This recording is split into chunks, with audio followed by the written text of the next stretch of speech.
That's for a stroll again.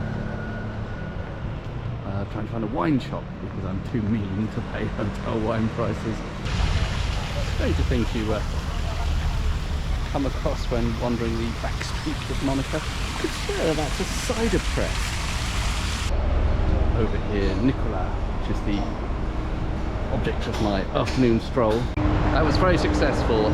Some bargain burgundy to try, more Bourgogne Haute Nuit, and also some champagne. You know, when in Monaco there was the Monégasque. Monégasque. Don't drink a lot of champagne and sick to death of the stuff. It's just all the idiot tourists like me. And I should add a sort of fraction of the price of what a hotel would charge. I haven't even looked, but I'm imagining, you know, champagne room service sort of starts at €100 for something very generic and boring, and instead I've managed to pick up something I hope will actually be quite interesting. Quick survey of what I bought in Nicolas. I found a Bourgogne Haute Nuit. That was something like €18, so that's what, £16, something like that, for a 2021 from Nuit en Beaunois. Interested to try that. An even more generic Bourgogne Rouge. Same producer, same vintage. That was a mere, I think, €8 for a half bottle. I think that'll be handy for the train tomorrow. And then finally, to have here, if we can get some ice, some champagne. I asked for a Brut Nature. This is from Nicolas' own brand, and it's a vintage from 2017. Shall I spin you around quickly, show you some scenes of Monaco, some jerky handheld camera work.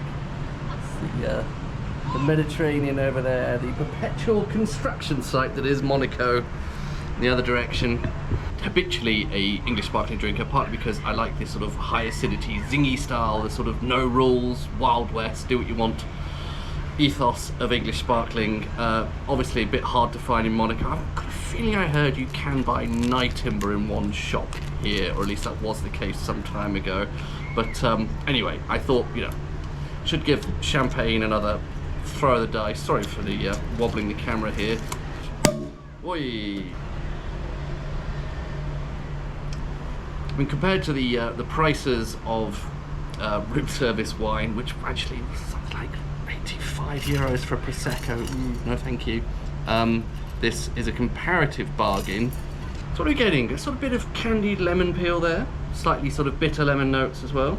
It is, as you'd hope, for a Brut Nature zero dosage wine. Nice and dry, and slightly bitter, quite light, but actually, I mean, the colour is fairly sort of golden. I don't know if that's partly because of the strong sunlight. Yeah, slightly bitter. The sort of autolytic character is relatively faint. I mean, there's something a bit bready there, but not overly yeasty. It's a bit less fruit expression than you'd expect in an English sparkling as opposed to champagne.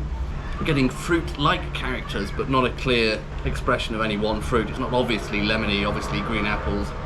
It doesn't say on. Oh, it does say what the blend of grapes is. It's 50% Pinot, 25% Meunier, 25% Chardonnay. So it's a pretty Pinot dominant wine. I'd hope for a bit more sort of stone fruit, hedgerow fruits. Perhaps those are English expressions of Pinot dominant traditional method sparkling.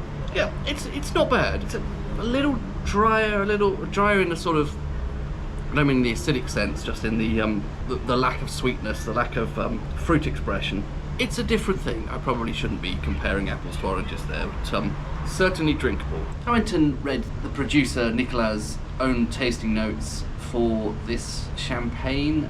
They talked about brioche and white flowers, white chocolate even, and almonds. I'm sure I really get many of those things. I took a look at Vivino as well. I think there was a passing mention of apricot there, and I'll give it that bit of apricot. It's yeah, I think the fruit character is really subtle. I mean, it's partly just something you get with Brut Nature or extra brut sparkling wines, is that sugar does actually help to express fruit character. It's more obvious with a bit of sweetness quite often. Yeah, it's okay. I don't think I'm going to be suddenly converted back to champagne over English sparkling by this.